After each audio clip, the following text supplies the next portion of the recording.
Hello mga katita. Dali ngayon po ay gagawa tayo ng graham. Dali ganito lang po yung panghiwa ko. Ginaganyan ko lang po siya. Ayan. Para po manipis.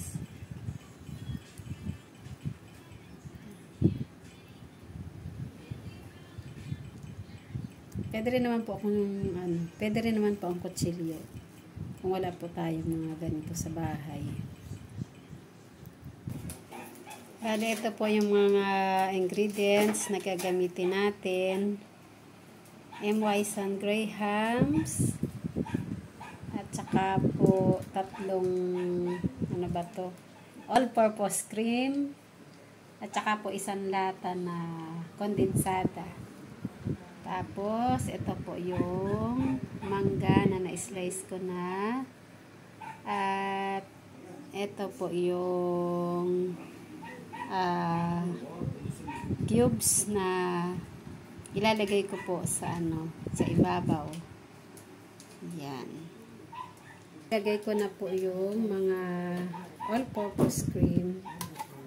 Hindi ko na po siya inilagay sa ref. Bali, yung iba po kasing gumagawa nito ay inilalagay po nila sa ref. Para po medyo matigas-tigas siya. Kaya lang inilalagay. Kasi nga po, mas gusto ko po yung liquid po talaga siya. Para mas nababasa po yung ating graham. Ang ating tinapay. Bali, tatlo po ang inilagay ko dito para 1 to sawa sila. Ayan. 1 to sawa sa all-purpose cream. Ayan po yung kondensada. Pagkatapos po ay halo-haloin natin at nang magpantay ang lasa niya.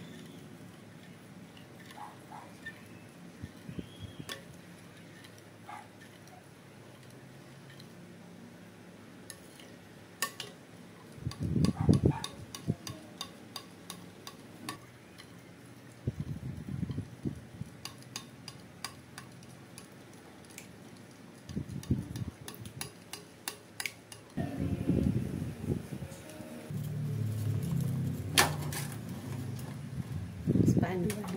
Mas madali ganito. Kahit pa paanong sa lansan po. Pwede po yan.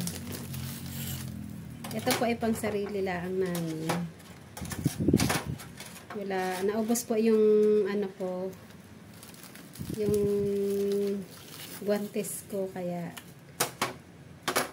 kamay na lang po na Ay, nasira.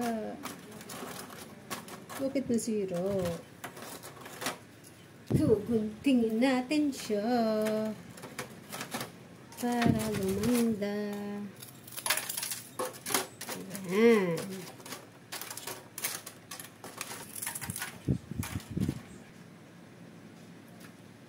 Nababaw po yung sandok ko, kaya ang hirap pong ipansandok.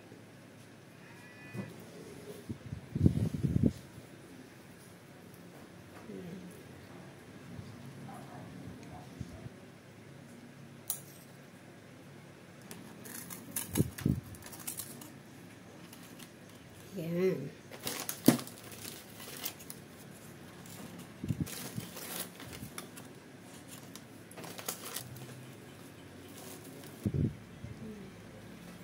Para mas mabilis po, siguro itakpak ko na lang. Ayan.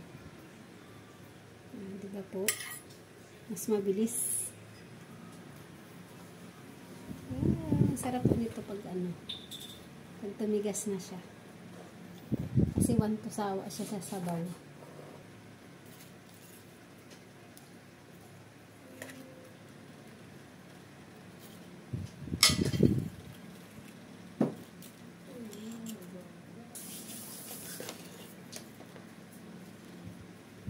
Atin siya.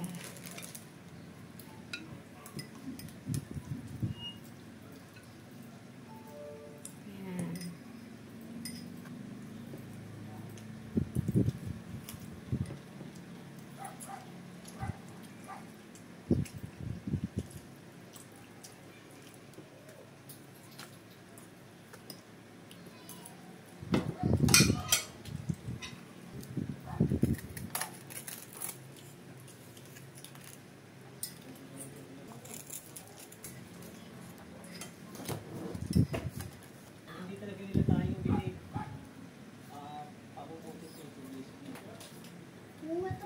Lumalangoy na ang aming greyhound. Ay, hindi kasyo. Ay, kawawa. Ay, kawawa. Hindi nagkasya ang mangga. Ay, ano ka na. Dito ka. Yan.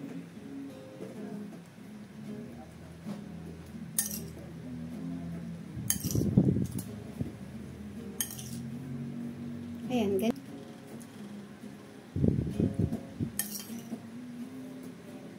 Ilagay sa ref. Ayan. Yeah.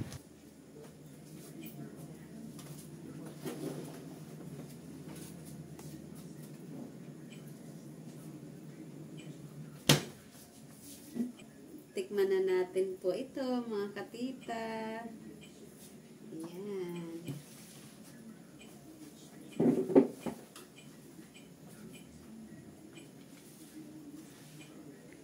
Husgahan na po natin ito, mga katita.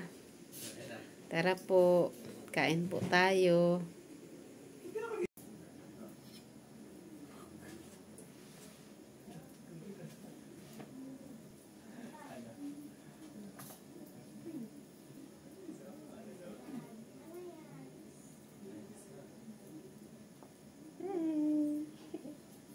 Laki naman.